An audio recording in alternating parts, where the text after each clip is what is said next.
চোখ কান খোলা রাখবে। বাবা এদিকে আসো বাবা। আজকে তোমাকে এত খুশি খুশি লাগতেছে কেন? ঘটনা কি?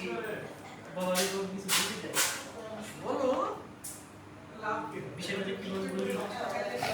আরে আমি তো বাপ, বাপের কত লজ্জা কি? বাপ আমি একটা মেয়েকে ভালোবাসি, খুব ভালোবাসি, তাকে আমি বিয়ে করতে চাই।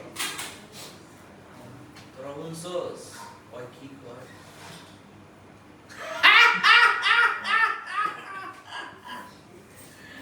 আমার পোলা বড় হয়ে গেছে, বাবা বিয়ে করতে চায়। বাজার যারা বিয়ে করতে চাও তার একদিন বাসায় নিয়ে আসো। আচ্ছা ঠিক আছে বাবা, আমি একদিন নিয়ে আসবো তোমাকে। যাও যাও বাইরে থেকে এসে রেস্ট করো। যা যাও যাও। আচ্ছা ঠিক আছে। দেখলে তো বলো বিয়ে